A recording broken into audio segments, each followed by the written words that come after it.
Hello, നമ്മൾ ഇന്ന് ചെയ്യാൻ പോകുന്ന സിമ്പിളായിട്ട് എങ്ങനെ ഒരു അവിൽ മിൽക്ക് ഉണ്ടാക്കാമെന്നാണ്. നമ്മൾ ആദ്യം തന്നെ ഇങ്ങനെ ചെയ്യണം പഴത്തിന്. അപ്പോൾ നമ്മൾ ഇങ്ങനെ ചെയ്യുമ്പോൾ നമുക്ക് പഴം നല്ല കട്ടായിട്ട് കിട്ടും. ഞാൻ കുറച്ചൊക്കെ ഇവിടെ ചെയ്ത് വെച്ചിട്ടുണ്ട്. അപ്പോൾ നമ്മൾ ഇനി ഇത് ഇങ്ങനെ ആക്കിയതിന് ശേഷം മൊത്തം ആക്കണം. മൊത്തം ആക്കുമ്പോൾ നമ്മൾ എന്താ പറയുക, കുറച്ച് നേരം എടുക്കും. ഇങ്ങനെ ആദ്യം കുനുകുന അരിയണം. നമ്മളിങ്ങനെ കുനുകുന അരിയുമ്പോ അപ്പൊ നമ്മൾ ഇങ്ങനെ ചെയ്തിട്ടുണ്ട്. ഇനി നമുക്ക് ഗ്ലാസ് എടുത്തിട്ട് ഇതിങ്ങനെ ഇടണം. നമ്മൾ ഗ്ലാസ് എടുത്തിട്ട് ഇങ്ങനെ ഇടുമ്പോ സൂക്ഷിക്കണം, കുറച്ച് ഇട്ടിട്ട് മാത്രമേ ചെയ്യാൻ പാടുള്ളൂ.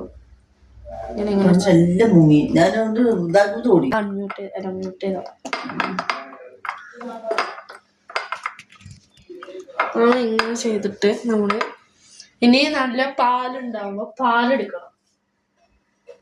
ചൂടുണ്ട് പാലാണ് ഒഴിക്കുന്നത്.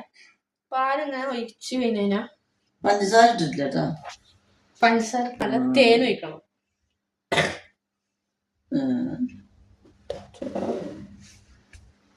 നമ്മളിനി തേൻ ഒഴിക്കാൻ പോവാണ്. ഓണാക്കിക്കണം. നമ്മളിങ്ങനെ തേൻ ഇങ്ങനെ മെല്ലെ ഇങ്ങനെ ഒഴിച്ചു കൊടുത്തിട്ട് നമ്മൾ നല്ലൊരു മറ്റേ സാധനം എടുക്കണം, സ്പൂണ്.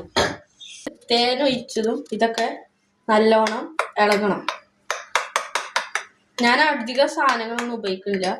അധിക സാധനങ്ങൾ ഉപയോഗിക്കുമ്പോൾ നമുക്ക് കുറെ സമയം എടുക്കും.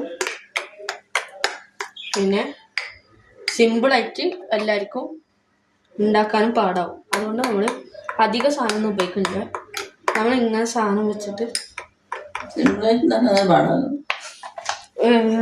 എന്നിട്ട് നമ്മൾ നല്ല അവിലുണ്ടെങ്കിൽ അവിൽ ഉപയോഗിക്കണം. അവിൽ ഉപയോഗിച്ചിട്ട് അവിലെടുത്തിട്ട് ഇങ്ങനെ തട്ടണം.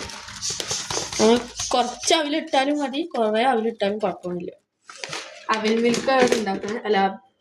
അതുകൊണ്ട് അവിലുണ്ടെങ്കിൽ അവിൽ മിൽക്ക് വിളിക്കാൻ പാടില്ല. നമ്മൾ നല്ലോണം അവിലുണ്ടാക്കിയതിന് ശേഷം അവിൽ ഇട്ടതിന് ശേഷം നമ്മൾ നല്ല ബദാം എടുക്കണം. ബദാം എടുത്തിട്ട് നമ്മൾ ഇങ്ങനെ എടുത്തിട്ട് ഉണ്ടല്ലോ, ബദാമിനൊക്കെ തുറന്നിട്ട് ബദാമിനെ 1-2 ബദാം എടുത്തിട്ടുണ്ടല്ലോ, നമ്മളിങ്ങനെ ബദാമിനെ ഇങ്ങനെ ആക്കണം.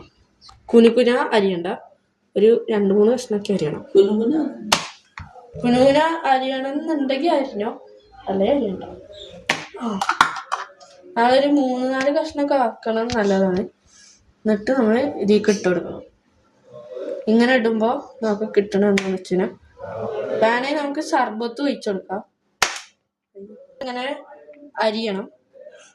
അരിയുമ്പോൾ നമ്മൾ സൂക്ഷിക്കേണ്ടത് തെറിച്ച് പോകാൻ പാടില്ല.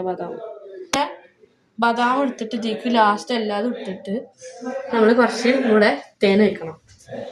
അപ്പോൾ നമുക്കിങ്ങനെ തേൻ ഒഴിക്കാൻ പോകണം.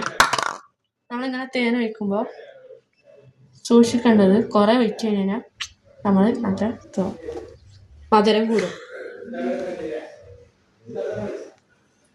നമ്മളിനി തേന് മാറ്റിയിട്ട് ഓട്സ് ഉണ്ടെങ്കിൽ നല്ല ഓണം.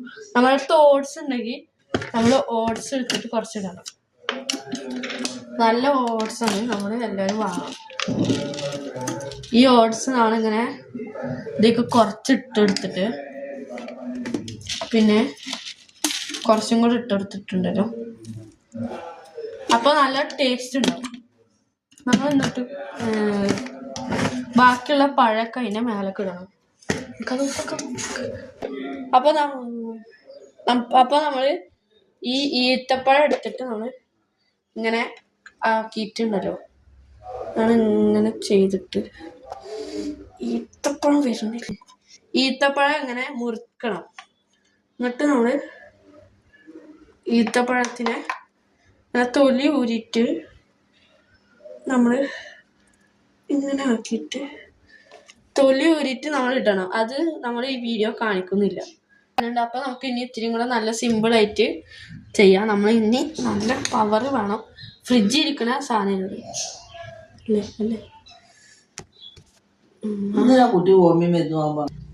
ചെയ്തിട്ട് എന്നിട്ട് നമ്മളിതെല്ലാം ഇതിലേക്ക് ഇട്ടെടുത്തിട്ട് നമ്മളിങ്ങനെ ഇട്ടെടുത്ത്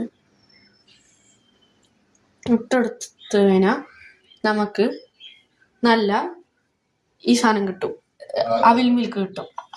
നമ്മളിങ്ങനെ കുടിച്ച് നോക്കുമ്പോൾ നല്ല ടേസ്റ്റാണ്. അതിൻ്റെ പണി